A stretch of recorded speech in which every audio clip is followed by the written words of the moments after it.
24 करोड़ उत्तर प्रदेश वासियों की भावनाओं के साथ हमें संबल देने आए और जिस राम मंदिर के लिए आप और हम जैसे कई लोगों ने बरसों से ये सपना देखा था, कब ये सपना साकार होगा, उस सपने को साकार करने में जिनकी देश में प्रमुख भूमिका रही, ऐसे उत्तर प्रदेश के उप मुख्यमंत्री सम्माननीय केशव प्रसाद जी मौर्य साहब, अभी जिनका भाषण आपने सुना, हमारे प्रदेश के पूर्व प्रदेश अध्यक्ष भाई अशोक जी, इस पूरी यात्रा के संयोजक पूर्व केंद्रीय मंत्री CR चौधरी साहब, विधानसभा में मेरे साथ कई बार रहे और जिन्होंने हमेशा आपके हक की पैरवाई की, सरकार में मंत्री भी रहे और जिन पर मैं कह सकता हूं कि ज्यों की त्यों धर दीनी चदरिया, कोई आरोप आज तक नहीं लगा सका, ऐसे मेरे छोटे भाई हेम सिंह बढ़ाना साहब, भाई रामहेत जी, भाई अशोक जी, भाई सरवण सिंह जी, उपस्थित भारतीय जनता पार्टी का नेतागण और लगभग 4 घंटे से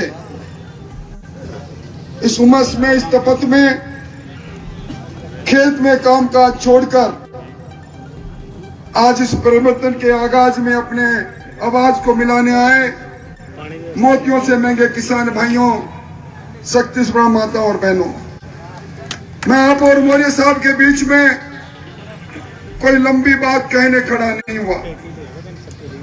बरसों से यहाँ आता हूं, इस धरती की जब बात चलती है तो लोग कहते हैं थानागाजी की धरती ये धर्म की धरती है, ये बाबा भर्तृहरि की धरती है, ये वो धरा है जहां महाभारत में पांडवों के वास की बात कही जाती है।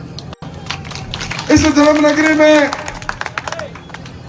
जब ये देखते हैं, पूरे देश के अंदर थानागाजी की चर्चा तब हुई, मुझे बड़े अफसोस से मौर्य साहब के सामने कहना पड़ता है, जब एक पति के सामने एक दलित महिला के साथ बलात्कार होता है, कई दिन तक FIR दर्ज नहीं होती। इस थानागाजी की चर्चा राजस्थान की विधानसभा में प्रतिपक्ष के नेता के रूप में मुझे उठानी पड़ी। मैं पूछ रहा था सरकार से, ये टहला के अंदर ये 250 बीघा जमीन की लूट किसके इशारे पर आपने की? कौन था वो किरदार? आपने अखबारों में पढ़ा होगा, हम लोगों की मांग पर विधानसभा में सरकार मजबूर रही और उन्होंने SDM साहब को एक बार निलंबित किया और ये कहा कि लूट है, ये गरीब के हक की वो लूट है। और कुछ ही दिनों में आपके यहाँ मिनी मुख्यमंत्री के रूप में बिना दल के जिन्हें विधायक महोदय को आपने चुना, जिनकी सरपरस्ती में लूट हुई, उन्होंने उन्हीं को वापस थानागाजी में लाकर बैठा दिया। तो मैं तो ये कहने आया हूं कि लाल डायरी की सरकार है भाइयों, और मैं हेम सिंह जी आपके जुम्मे काम लगा के जा रहा हूं। किस लाल डायरी में, इस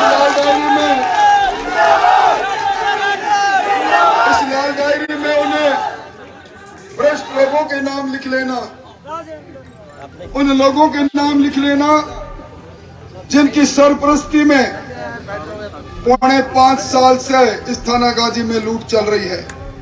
भाइयों, मैं 7वीं बार लगातार विधानसभा में हूं, परिवार मेरा भी है, पर एक विधायक के कृष्ण कन्हैया बने पुत्र ने और लोकेश जी ने जो लीलाएं यहाँ की किसी देखी।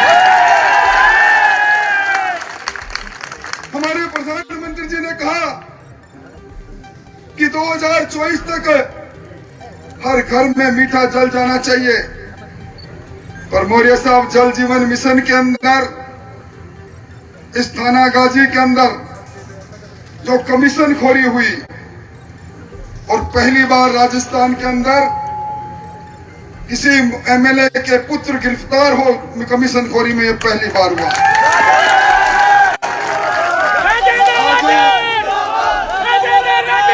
जल जीवन मिशन में 32,000 करोड़ रुपए मोदी जी ने भेजे, 22,000 करोड़ का घपला हुआ। आजकल ईडी जांच कर रही है। पहले तो भाइयों आपने सचिवालय की फाइल में, जहां हेम सिंह जी और मैं मंत्री के रूप में हम भी बैठे, अलमारियों में 2 किलो सोना और 2 करोड़ 34 लाख रुपए की चर्चा सुनी होगी। अब ईडी ने पकड़ा है 16.5 किलो 600 ग्राम सोना और 5 करोड़ रुपए नगद इन्हें दलालों के पास और एक्शन साहब से मिले। रिश्वत बहुत सुनी और पहली बार राजस्थान के अंदर एक अबला जाती है जयपुर के अंदर एफआईआर दर्ज कराने, और वहां के उपायुक्त कहते हैं, डिप्टी कमिश्नर कहते हैं, तो सुंदर बहुत है, काम तेरा कर दूंगा पर तेरी असमत मुझे रिश्वत में चाहिए। ये सरकार है। पहली बार फलौदी में घटना होती है।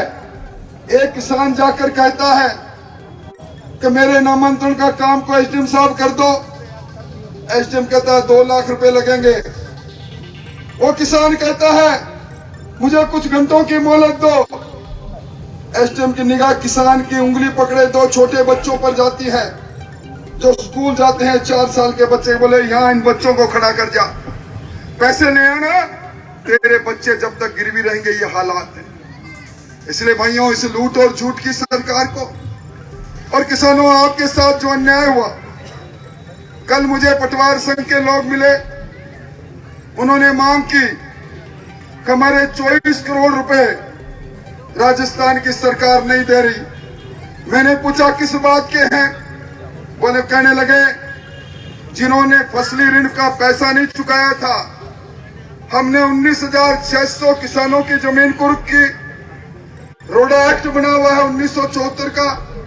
उस एक्ट में प्रावधान है कि जब हम किसान की जमीन पर 1, 2, 3 करते हैं तो हमें 1.5% कमीशन मिलता है। 84 करोड़ रुपया हम 10,600 किसानों का बनता था, 24 करोड़ मिला है, बाकी हमें पैसा दो। अब कहां बहस की बात हो गई कि आपकी जमीन नीलाम हुई कि कर्जा माफ हुआ। बिजली की बात आप देख ही रहे हैं, पेपर लीक और पेपर के लुटेरों को आप देख ही रहे हैं। आज मुझे अफसोस इस बात का है कि एक के बाद एक 19 बार पेपर लीक होते हैं। पहली बार बाबूलाल कटारा आरपीसी के मेंबर, उन्हें जिन्हें मुख्यमंत्री जी नामजद कहते हैं, और उनके वो पकड़े जाते हैं पेपर चोरी करते हुए। और अब ईडी ने उनसे पूछताछ की तो वो कहते हैं मैं 1 करोड़ 75 लाख रुपए देकर मेंबर बना था। हालात इतनी बुरी है थाना कचहरी की नीलामी की।